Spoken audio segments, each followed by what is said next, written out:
Sarah doing the 40th interview. Actually, this is the second version of the 40th interview. Sorry about that, Sarah. No worries. We're a bit low on power here today. So you were talking about New Zealand in 3 words. We're talking about, when you're talking about people, talking to people back at home, you describe it really simply.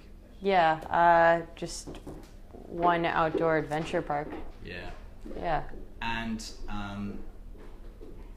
just tell the audience a little bit about yourself, Sarah. Just we didn't do that. A little bit out of kilter with this. No worries. I'm 28. I'm originally from Boston, Massachusetts. I moved to New Zealand in April, so about 6 months over here.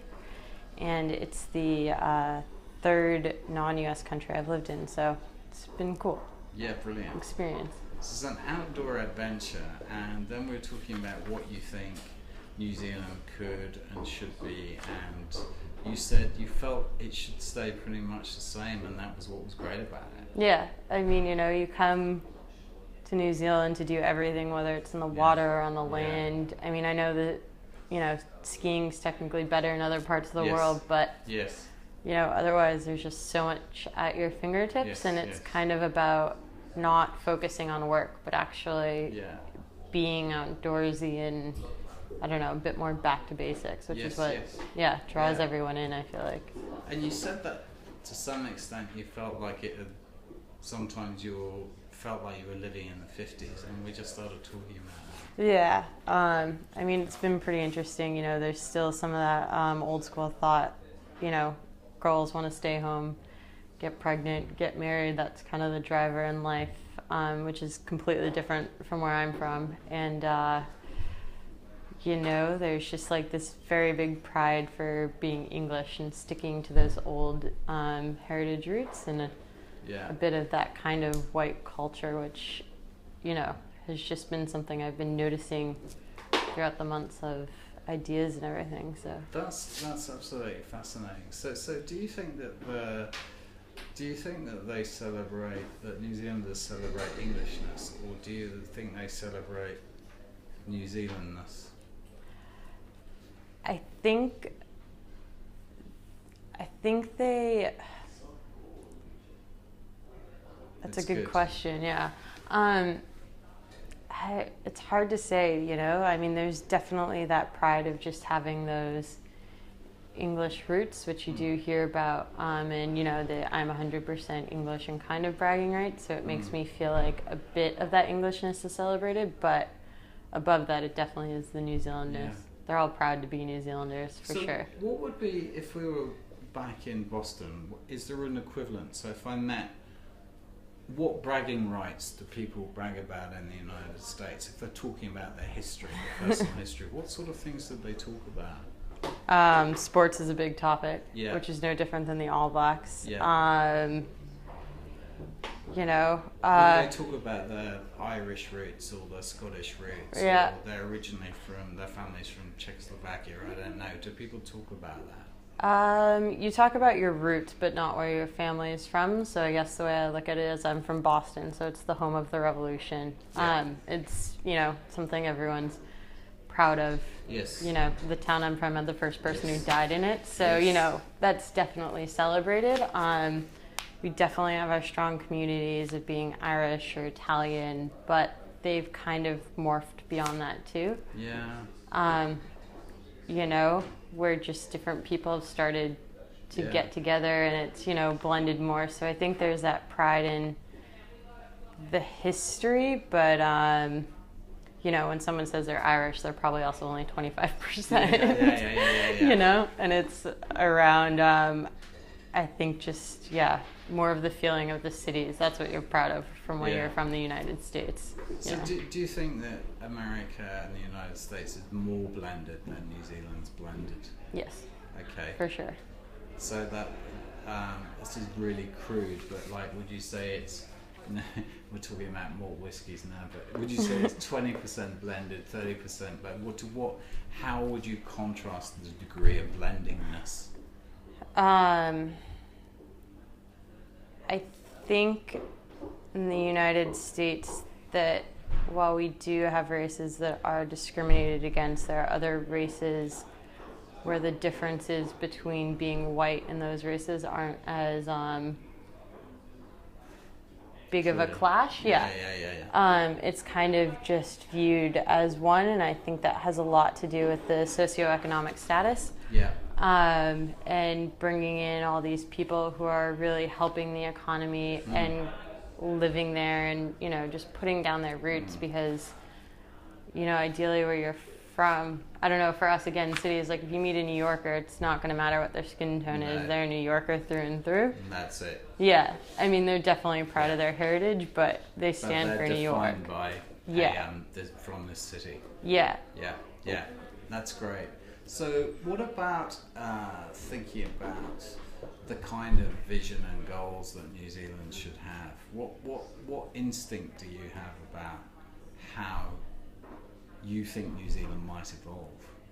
I've definitely seen they're making a bigger play in the business aspect. When I moved over here, I was actually really worried about work, just kind of assuming and knowing I'd be taking a step back, especially because I came from San Francisco. So it was, we'll see how this goes for my career. Absolutely. No, that's a really interesting observation. Yeah, so that was a big one. And the clients I've worked on in companies, they do have big ideas and want to compete globally, which is great. One thing I do feel though is that they're taking on too much of the American culture, where the notion of just working a 9 to 5 and taking off, from what I've heard, the weather is great, we're gonna bail out on work and go fishing and stuff. I think that's why people move to New Zealand, is because you can work, but it's more about that life balance. And even my old boss who came back from the UK,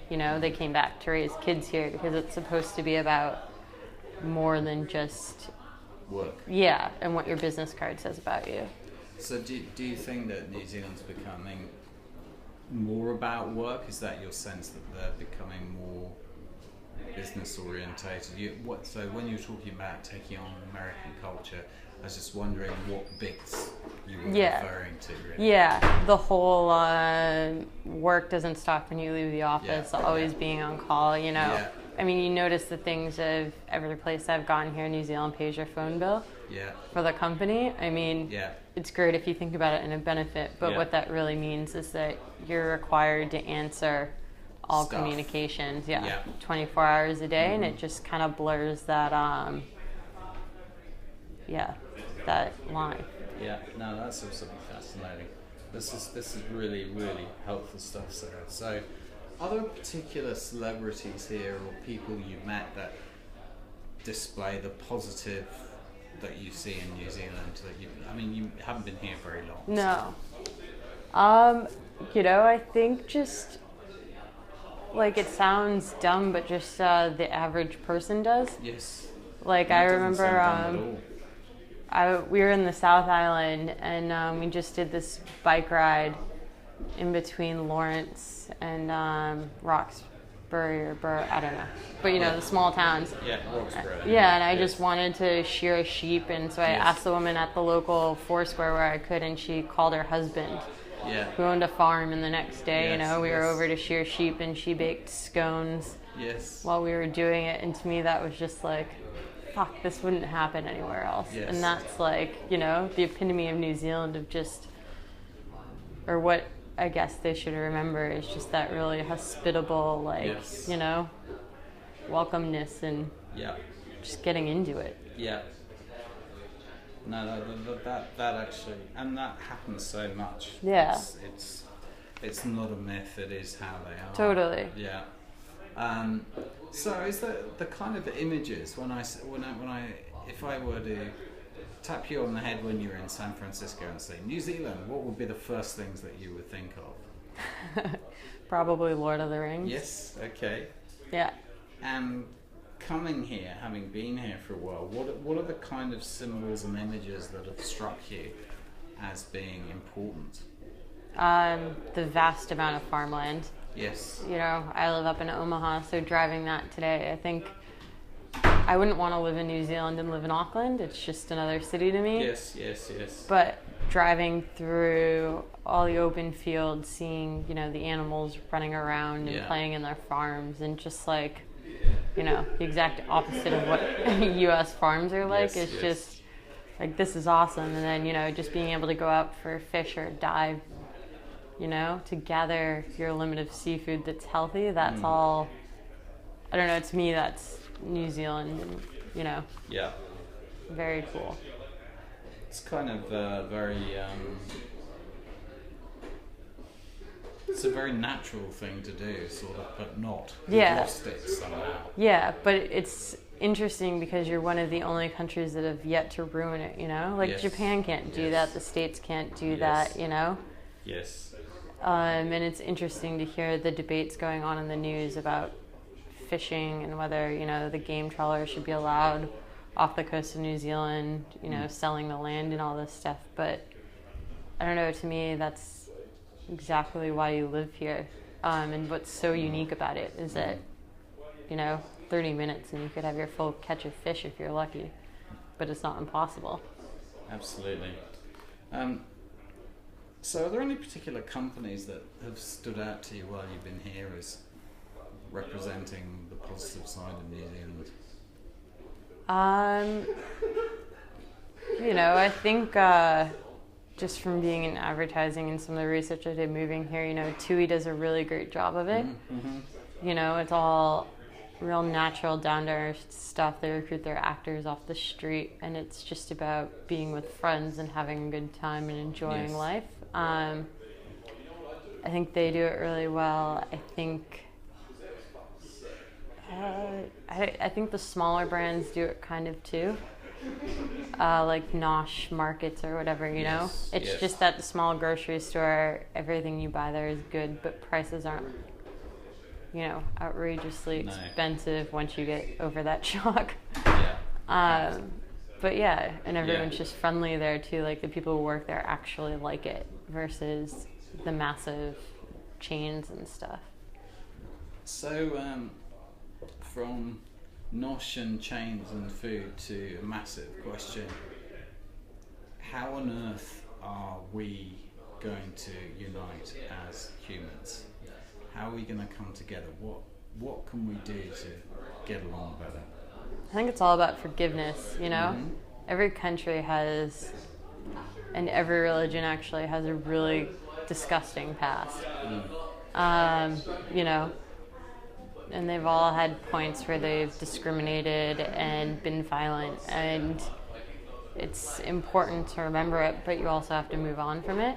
And it's, you just have to, and to be able to begin to act peacefully and actually find a resolution.